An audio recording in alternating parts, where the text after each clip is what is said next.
کیا جائے۔ دعا الفاظ کو نہیں کہتے ربنا آتنا فی الدنیا، دعا ایک کیفیت ہے۔ وہ کیفیت جب پیدا ہوتی ہے تو پھر دعا الفاظ کی محتاج نہیں رہتی۔ اردو میں، عربی میں، فارسی میں، ہندی میں، سندھی میں، یا خاموش ساز خاموش ہیں، فریاد سے معمور ہیں ہم، زبان سے کچھ نہیں کہہ رہا، اندر کیفیت ہے، وہ عرش کے دروازوں تک وہ جا رہی ہے اور سارے زمین آسمان اس سے کانپ رہے ہیں، لرز رہے ہیں، بشرطے کہ کیفیت بنے۔ اور میں اللہ پہ قربان جاؤں، اللہ کو پتہ تھا میرے سارے بندے تو نیک نہیں ہوں گے، گناہگار بھی ہوں گے، اکثر تو گناہگار ہی ہیں، ہمارے جیسے ہیں، ہم سب انہی کی صف میں ہیں۔ تو میرے اللہ نے ایک دعا کی قبولیت کے لیے کوئی لمبے چوڑی شرطیں نہیں لگائیں، وہ ایک چھوٹی سی شرط لگائی، امن یجیب المضطر اذا دعاہ ویکشف السوء۔ بس مجھے رو کے دکھا دو، تڑپ کے دکھا دو، کون ہے جو تڑپنے والے کی سنتا ہے۔ سارے نماز نہیں پڑھتے، سارے روزہ نہیں رکھتے، سارے حلال نہیں کماتے، سارے زکوٰۃ نہیں دیتے، سارے حج نہیں کرتے، سارے سچ نہیں بولتے، پتہ نہیں کتنے ہم قسم کے گناہوں میں پھنسے ہوئے ہیں، مبتلا ہیں۔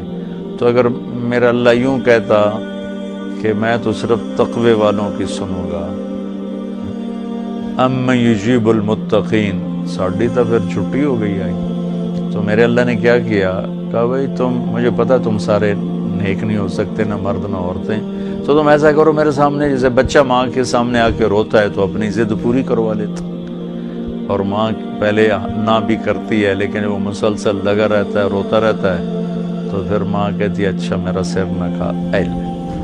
تو میرا اللہ کہتا ہے بھائی ایک کام کر لو، میرے سامنے آ کے بس مجھے رو کے دکھا دو، چند آنسو بہا دو۔ اچھا تم کہتے ہو مجھ سے تو رویا نہیں جاتا، میرا دل بڑا سخت ہے، تو ہائے تو کر سکتے ہو، اللہ کے سامنے ہائے کر کے سنا دو، ہائے میرے رب۔ یہ ہائے بھی تمہیں رلائے گی بھی صحیح، اور اللہ کے عرش تک تمہاری دعا بھی پہنچے گی۔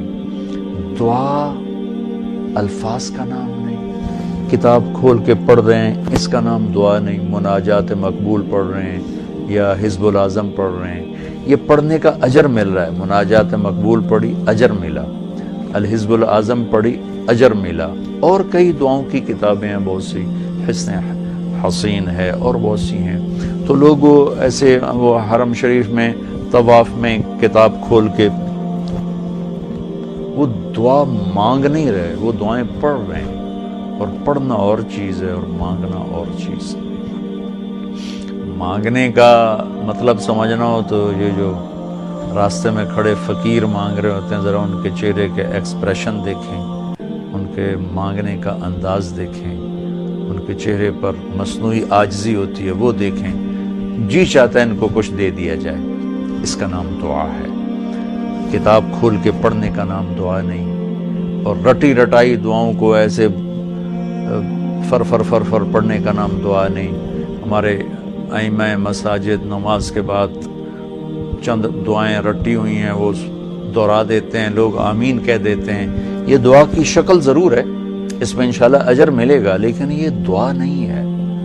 دعا ایک اندر کی فریاد کا نام دعا ہے، اس لیے میں اللہ پہ قربان جاؤں نے کہا بھائی فریاد کر لو، سنی جائے گی۔ المضطر، جو بھی فریاد کرے۔ اچھا میں ایک اور بات بتاؤں، المضطر، میرے اللہ نے یہاں مسلمان کی شرط بھی نہیں لگائی، کافر بھی اگر بے قرار ہو کر اللہ سے مانگے گا تو اللہ اس کی بھی سنے گا۔ المضطر، اللہ نے المضطر المومن المتقی نہیں کہا، المضطر، پتھر کا پجاری ہے یا آگ کا پجاری ہے، اللہ کے سامنے سر جھکاتا ہے یا گائے کے سامنے سر جھکاتا ہے، جو بے قرار ہو کر اسے پکارے گا وہ سب کا رب ہے، سب کی سنتا ہے۔ اجیب دعوت الداع اذا دعان، یہاں بھی اللہ نے کہا ہے کہ میں پکارنے والے کی پکار کو قبول کرتا ہوں، سنتا ہوں۔ یہاں بھی مسلمان کی شرط نہیں لگائی، مومن کی شرط نہیں لگائی، مسلمان ہو کر نیک ہونے کی شرط نہیں لگائی، سب کا رب ہے۔ تو اسے پتہ ہے میرے بندے اکثر تو گناہگار ہی ہیں۔ دعا کی عادت ڈالیں۔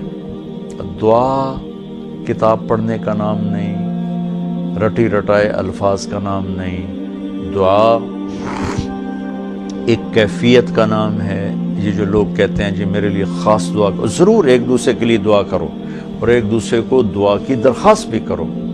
تو حضرت عمر رضی اللہ تعالیٰ عنہ عمرے پر جا رہے تھے کہ یا رسول اللہ میں عمرے پہ جا رہا ہوں، تو آپ نے کہا عمر مجھے بھی دعاؤں میں یاد رکھنا۔ تو ایک دوسرے کو دعا کی درخواست کرنا یہ مسنون ہے، لیکن وہ جو کہتے ہیں نا میرے لیے خاص دعا کریں، خاص دعا وہ ہوتی ہے جو آپ اپنے لیے تڑپ کے کرتے ہیں۔ میں ایک مثال دیتا ہوں، میرے پیٹ میں درد ہو اور میں اب اپنی بیگم سے کہوں تو ذرا ہائے ہائے کر، یا میری بیگم کے پیٹ میں درد ہو وہ مجھے کہے ذرا آپ تھوڑی سی ہائے ہائے کریں، تو میں ہائے ہائے تو کر لوں گا لیکن اس میں کیفیت تو نہیں ہوگی۔ تو خاص دعا وہ ہوتی ہے جو تڑپ کے مانگی جاتی ہے اور سیدھی جاتی ہے، قبول ہوتی ہے۔ عام طور پر ہم کہتے ہیں ہماری دعائیں نہیں سنتا، یہ نہیں کہنا چاہیے، ہر دعا اللہ سنتا ہے، ہر دعا سنتا ہے۔ ہاں قبولیت کی شکلیں الگ ہیں، کبھی وہی چیز دے دیتا ہے، کبھی ہمارے مناسب نہیں ہوتی تو کوئی اور چیز دے دیتا ہے، کبھی اس کے بدلے میں کوئی مصیبت ڈال دیتا ہے، اور کبھی اس کو سٹور کر لیتا ہے۔ اور آخرت میں جب بندہ بندی آئے گا نا تو اللہ فرمائیں گے تو نے یہ دعا مانگی ہم نے پوری کر دی، یہ دعا مانگی اس کے بدلے میں یہ دے دیا، یہ دعا مانگی اس کے بدلے میں یہ مصیبت ڈال دی، یہ دعا مانگی اس کے بدلے میں ہم نے کچھ نہیں دیا اب ہم تمہیں دیتے ہیں۔ جب وہ دیکھے گا اس دعا کے بدلے میں اللہ کے انعام تو کہے گا ہائے کاش میری دنیا میں کوئی دعا قبول نہ ہوتی، سب کچھ مجھے یہی ملتا۔ لیکن بہرحال ہم نے یہاں بھی اللہ سے لینا ہے، وہاں بھی لینا ہے، تو اس میں یہ مہینہ دعا کا مہینہ ہے، تھوڑا وقت افطاری میں نکالیں، تھوڑا وقت سحری میں نکالیں، نمازوں کے بعد تھوڑا سا دعا کو لمبا کریں۔ یہ جو فرض نماز کے بعد ہمارے ائمہ دعا مانگتے ہیں وہ تو چند سیکنڈ کی ہوتی ہے، اس کے بعد آپ خود ہاتھ اٹھا کے اللہ سے بات کریں۔ اگر اس وقت آپ کو فرصت نہیں ہے تو کم از کم سحری کے وقت اور افطاری کے وقت ضرور کچھ وقت نکال کر اللہ سے باتیں کریں۔ اور دعا جو ہوتی ہے نا، نوح علیہ السلام کی صورت پہ آپ غور فرمائیں کہ نوح علیہ السلام نے کیسے دعا مانگی۔ پہلے اللہ کو اپنے دکھڑے سنائے، اپنے غم سنائے، اپنی درد بھری کہانی سنائی۔ دعا تو دو لفظ ہیں، رب لا تذر علی الارض من الکافرین دیارا، دو لفظ، لیکن ان سے پہلے اپنی کہانی سنائی، اللہ میرے ساتھ یہ ہوا، میں نے یہ کیا، قوم نے یہ کیا، میں نے یہ کیا، میرے ساتھ بہت انہوں نے زیادتی کی، یا اللہ پھر میں لگا رہا، اچھا یا اللہ تو یہ کر دے۔ یہ طریقہ ہے، اللہ سے آپ باتیں کیا کریں، یا اللہ ایک تو سے میں نل کی ہو گیا، میرا نل اے ہو گیا، میرا نل اے ہو گیا، یا اللہ میں تو تیرے در پہ آیا۔ اللہ سے یوں بات کریں جیسے اللہ سامنے ہے۔